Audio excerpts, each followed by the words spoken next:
Hi guys, this is Tiffany and you reached my channel Give Me a Reason, and I'm back to do another advice type video for you guys as flight attendant new on the line. And I have a wonderful example of some of the things that I spoke of in my previous video. You guys know, if you've been following me, that I do like to refer to previous videos, so you guys know that these are things that I've talked about before, that I want it all to become, as one, so we all can come to understanding about being successful in this field of aviation.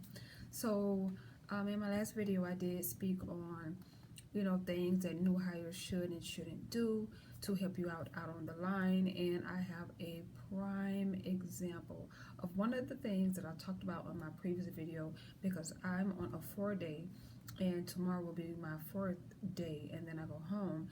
And what I spoke about before is what I've been going through on my trip. So in my previous video, I talked about how, when you guys go on the line, go on and take baby steps. Don't go like, you know it all, just do your position, just, fall into place, work your way up to where you're supposed to be. I had the prime example of why I said what I said.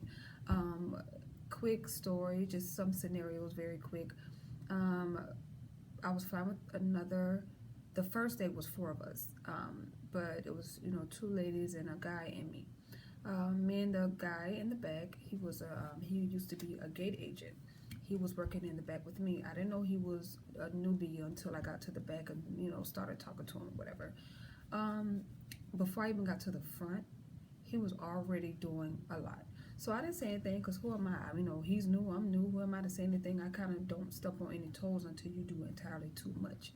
So he was just, when I first came on the flight, he was out at the gate, and I thought he was working as a gate agent, because he was like, yeah, look at her badge, and that's her coming, because I'm like rushing. So he was like, yeah, that's her coming, look at her badge. So I'm thinking he's a gate agent, and then he comes to the back, and I'm looking at him like, wow, I'm surprised that gate agents kind of hang out with the flight attendants, and where's the flight attendant? And then I realized he was a flight attendant. So I was like, okay, and then I later found out the reason why he was, playing that gate agent role was because he used to be a gate agent in, the city where I was flying out of.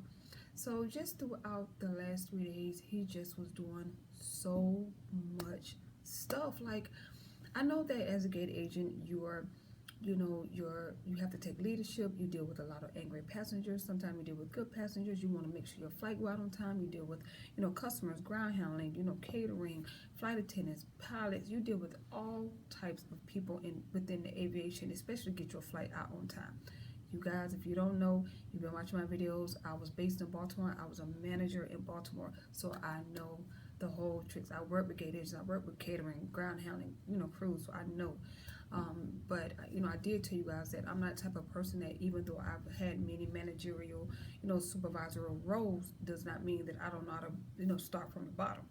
Obviously, he didn't have that take initiative where I love my job, I'm just taking initiative to help. He had that, this is boring, let me just help with other stuff type attitude. Good kid, very young, but he was doing everything but what he was supposed to be doing. Like, for example, he would come to the back and he would do, his compliance, but he'll go to the front like he's a lead. He was all in the flight deck. Like, for one of the things, okay, we had a delay. It was something with the computers, nothing to do with us. First mistake. This is why I say, just go and do your job. First mistake, we had a delay. He didn't know why. All I know is the lead got on the PA, the captain got on the PA and was like, hey, we have some, we're going through issues with the numbers going in the system.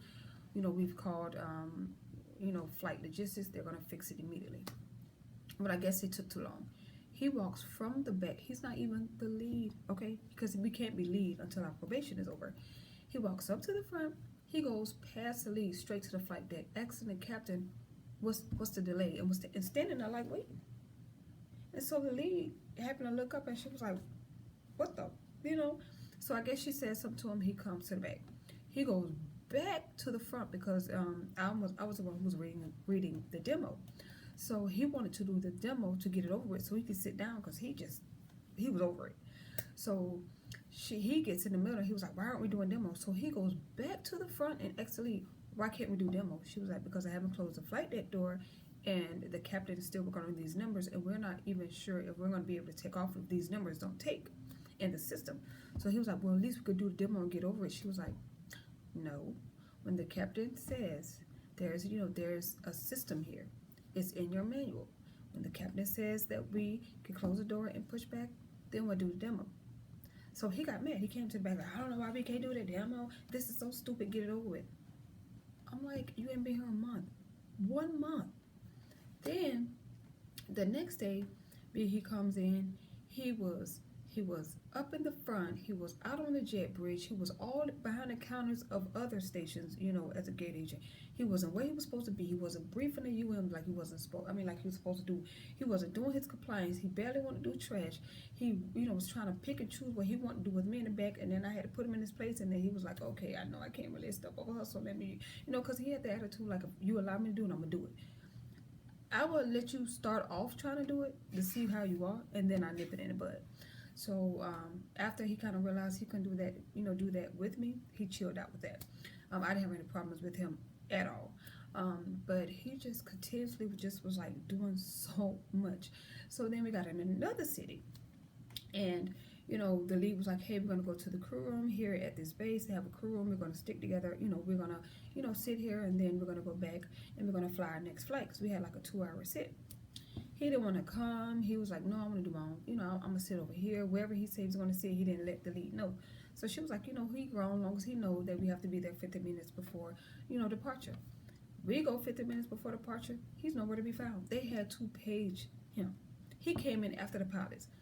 If we would have been delayed, he would have got dinged, because the gate agents would have blamed him for the delay. So then, at the beginning, the lead didn't really want to say anything. She kind of was like, kind of telling him in a nice way. Then towards the end, she was getting kind of aggravated. Like, she started kind of like, reprimanding him right then. This dude, I just don't know. The oxygen mask compartment fell down. No mask fell out. It just fell down. He goes and he pushes it up. So I was like, did you tell the lead? No. I said, so you're not going to tell the lead? No. Okay. I'm not your mama. You put it up, nothing happened. Okay. Because my compliance here is right here. It falls down again. I left it down, because I seen it this time. I went and told the lead. He gets up, closes it. So the lead was like, where is it? I'm like, 19E or whatever. And she was like, so where did it fall? I said, it was just down. And so he was like, oh, I closed it. She was like, well, why did you touch it? You could have activated something. You could have made all the masks drop. You're not supposed to touch it. He was like, it was just, she was like, but you're not supposed to touch. It was like always an argument with him. And she was just like, listen, so she stopped talking. She walked away. She told the captain, hey, we're having issues with the mat, this certain compartment falling down. So make sure I'll let the mechanic know, but I'm letting you know as well. So he said, well, is it falling down? I want to see it. So she's like, no, it's pushed up. He said, well, who touched it? Because he was like getting mad at her, and she was like, look, I just found out about it. I go to the back to see what seat it is and look at it. Maybe take a photo of it, and he's already pushed it up. She's like, who's he? The captain was like, the lead was like, the flight attendant in the back. So he got upset. So listen, she had to sit down and tell him everything he done wrong. He was in the back, okay, fell asleep, okay, asleep, out, mouth open, snoring. She took photos of him with the flash on. He didn't budge. If that would have been any other lead, he would have been fired, okay? You can't be trying to do everybody's job, and you're not even doing your job, and you're even doing wrong on your job. Listen, I'm going to tell you this one more time. And she was nice. She sat down. She talked to him. She showed him the pictures. She was like, listen, you may think I'm nagging at you.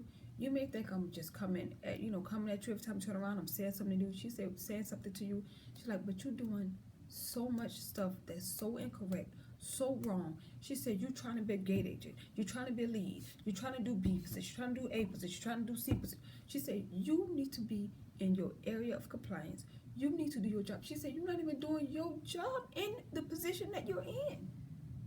So she was like, I'm not trying to, set you up. She said, because in the other league, they would have took a photo of you. They would have wrote you up. She said, you probably been pulled from this flight on the second day. As a matter of fact, the first day. She said, because the first, I think he did something way before I even got there. She was like, but in the other league would have thrown you all the way up under the bus. They would not have told you a word, a peep, nothing. They would have reported you and your ass would have been gone. So he kind of like thought about like, shit, like she got some real like evidence on me. So he kind of became the flight attendant he was supposed to be. He did his job. He stayed awake. He was attentive. He did his, compliance area. Listen, it's already hard to, I know that companies try to allow employees to transition from different positions to, within the company to become a flight attendant. But you have to understand, just because you have knowledge of ground operations or because you have knowledge of how the operations run to get a flight out does not mean that you can buckle down and be a flight attendant, or you can buckle down and do what you're supposed to do and start from the bottom. I was a base manager, okay? I come in, I do my job.